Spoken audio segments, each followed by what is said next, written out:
जैनी के गांव वाले घर पर सौम्या की ये पहली रात थी। दिन में जो गांव में सुकून था, रात होते ही डरावने सन्नाटे में बदल गया था। रात काफी हो चुकी थी। जैनी नींद की आगोश में थी, लेकिन सौम्या की आंखों से नींद जैसे गायब हो चुकी थी। उसे रह रहकर उस बूढ़े बाबा की बातें याद आ रही थी कि तभी उसे खिड़की से बाहर कुछ दिखाई दिया। सौम्या, वह क्या है? ऐसा लग रहा है कि जैसे वहां पर नीचे मैंने अभी किसी को देखा था। क्या था वो इतनी रात को? कहीं उस बाबा की कहानी सच तो नहीं है? ओह माय गॉड, क्या मैं जीने को उठाऊं क्या? नहीं नहीं, मुझे खुद देखना चाहिए। तभी सौम्या खिड़की को खोलकर बाहर की ओर देखती है। सौम्या, अरे कहां गया? अभी तो यही देखा था। खुद से ही हंसते हुए बोलती है, अरे यार, मैं भी कितनी डरपोक हूं। ये तो इस पेड़ की छाया पड़ रही थी। मैं भी ना इस गांव में आकर पागल सी हो गई हूं। यहां तो कुछ भी नहीं है। चलो अब मैं फिर से सोने की कोशिश करती हूं, पर नींद तो आ नहीं रही ना, तो फिर क्या करूं? हाँ, ऐसा करती हूं, डायरी लिख लेती हूं। ये शायद ठीक रहेगा, लिखते लिखते नींद आ जाएगी। और फिर सौम्या डायरी में लिखने लगती है, आज जैनी के गांव में पहली रात है। अभी जैनी की शादी में 1 महीना है, लेकिन ऐसा लगता है इसके चेहरे पर अभी से रौनक आ गई है। इसका मंगेतर रुद्रा एक रिसर्चर है, बड़े अजीब से सब्जेक्ट के रिसर्च कर रहा है। ये गांव जहां मैं अभी हूं बड़ा अजीब सा है। अच्छे भले इंसान को कंफ्यूजन में डाल देता है। जेनी की मम्मी ने बताया था कि जेनी को नींद में चलने की बीमारी है। इसके पापा को भी यही बीमारी थी, वो भी नींद में उठकर चलने लग जाते थे। यहां तक कि कभी वह दरवाजा खोलकर समंदर तक चले जाते थे। कई बार गांव के लोगों ने उन्हें वापस घर तक पहुंचाया था। जेनी की मम्मी ने मुझे इसका ध्यान रखने के लिए कहा था। हम दोनों अभी 1st फ्लोर के एक रूम में हैं और ये महारानी तो जैसे घोड़े बेचकर सो रही है। इसलिए तो मुझे नहीं लग रहा है कि कोई प्रॉब्लम होनी चाहिए। इस तरह सोते हुए जिसका चेहरा बहुत क्यूट लग रहा है। अब नींद आने लगी है, सोई हूं। आधी से ज्यादा रात बीत चुकी थी, लेकिन सुबह होने में अभी कुछ वक्त बाकी था। सौम्या डायरी को बंद करके सोने चली जाती है और नींद की आगोश में समा जाती है। और सौम्या को सुकून भरी नींद आ चुकी थी, लेकिन उसके पास सोई जैनी अचानक जाग चुकी थी। असल में वह नींद में चलने लगी थी और जेनी अपने बेड से उठकर दरवाजे की ओर चलने लगी थी। तभी उसका पर पास में रखे एक छोटे से टेबल से टकराया और टेबल पर रखी अलार्म क्लॉक नीचे गिर गई। लेकिन जेनी पर इसका कोई प्रभाव नहीं पड़ा और वह रूम से बाहर जाने लगी। लेकिन तभी अचानक सौम्या की नींद खुल गई। सौम्या, जेनी, जेनी कहां है? अरे ये तो रूम से बाहर जा रही है। जेनी, रुक, वापस बिस्तर पर आओ। हाँ, इधर आओ। बहुत अच्छे, इधर लेट जाओ। हे ऊपर वाले, क्या था ये? मेरी तो डर के मारे हालत खराब हो गई थी, और अगर मेरी नींद नहीं खुलता तो न जाने क्या होता। आज की रात कितनी अच्छी है ना? और वह बाबा ने डरावनी कहानी सुना के ना दिमाग खराब कर दिया और भय भर दिया। उसी का असर है यह सब। और अब मैं सोने जा रही हूं। जेनी, प्लीज मुझे डिस्टर्ब मत करना। मुझे बहुत जोर से नींद आ रही है। May I go to sleep? Good night. आखिरकार इस गांव में सौम्या की पहली रात बीत चुकी थी। दोपहर के बाद सौम्या और जेनी फिर से समुंदर के पास पहुंच चुके थे और बूढ़े बाबा वह तो जैसे उनके आने का इंतजार कर रहे थे। लेकिन बाबा के कुछ बोलने से पहले ही जेनी बोल पड़ी। बाबा, अब आप इस बार अपनी कहानी मत सुनाइएगा। पता है कि कल रात ये डर से सो भी नहीं पाई। सौम्या बोली। जेनी, ये क्या बोल रही है तू? ऐसा नहीं बोलते। जेनी, हाँ, सही तो बोल रही हूं। बाबा बोले, हाँ हाँ बेटी, ठीक ही कह रहे हो तुम, गलत नहीं कह रहे हो। मैं अक्सर ज्यादा बोल जाता हूं और अब।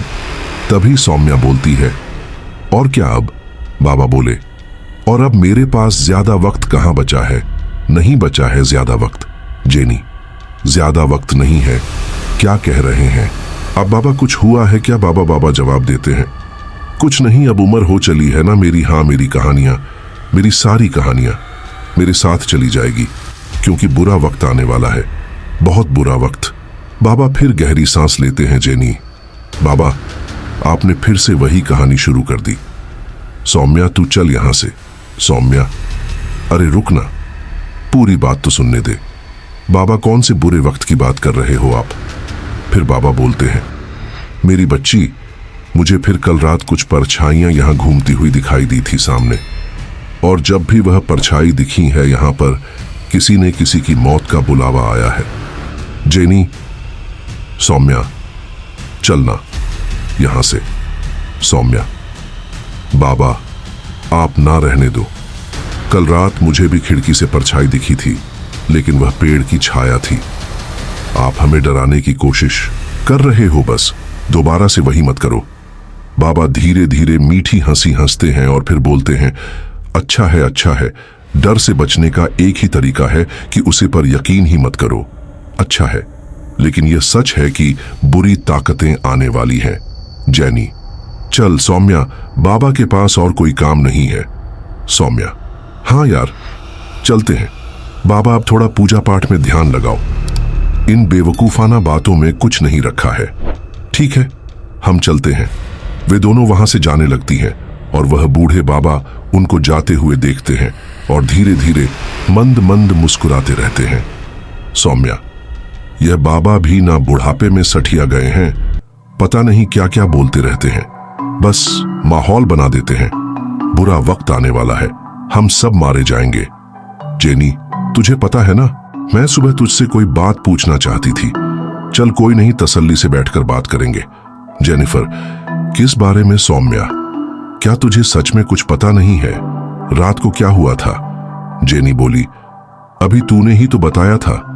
रात को तुझे खिड़की पर एक परछाई दिखाई दी थी और वह परछाई पेड़ की टहनियों की थी। इसके अलावा और क्या हुआ था? सौम्या, तुझे पक्का याद नहीं है? थोड़ा सा भी? जेनिफर, सच में मुझे इसके अलावा कुछ भी याद नहीं है। सौम्या बोली, रात को तो उठकर चलने लगी थी नींद में, और अगर मेरी आंख नहीं खुली होती ना तो पता नहीं तू कहां चली जाती। तुझे सच में नहीं पता क्या रात को जो यह तेरे साथ हुआ? जेनिफर, हाँ यार, मुझे याद आ रहा है। मैं उठकर सीढ़ियों की ओर जा रही थी और किसी ने रोककर मुझे वापस बेड पर लेटा दिया था, लेकिन मुझे तो लगा था कि वह सपना था। सौम्या, हे ऊपर वाले, ये तो काफी सीरियस प्रॉब्लम है। तो सीढ़ियों से गिर सकती थी या फिर घर से बाहर भी जा सकती थी। आंटी ने सही कहा था यार जेनिफर, लेकिन ऐसा मेरे साथ बचपन से होता था, फिर ठीक हो गया था और अभी पिछले कुछ दिनों से वापस हो रहा है। मैंने रुद्र को भी बताया है इस बारे में और हम दोनों डॉक्टर के पास भी जाने वाले थे, लेकिन फिर मुझे गांव आना पड़ा। सौम्या बोलती है, चिंता मत करो, सुरक्षा के लिए हम घर के डोर को लॉक कर देंगे। फिर क्या होगा? अगर तुम उठकर भी चलोगी तो घर के अंदर ही रहोगी, बाहर नहीं जा पाओगी। जेनिफर बोलती है, हाँ ये ठीक रहेगा। सौम्या, लेकिन जेनी एक बात बताऊं, यहां की रात यार बहुत अजीब होती है। मैंने ऐसे सुनसान रात कभी नहीं देखी मेरी जिंदगी में। ये बात बहुत डरावनी है ना जेनिफर? तो फिर से वही बात करने लगी। अभी एक बाबा से पीछा छुड़ा के आए हैं, अब तू बाबा मत बन। बुरी ताकतें आने वाली हैं।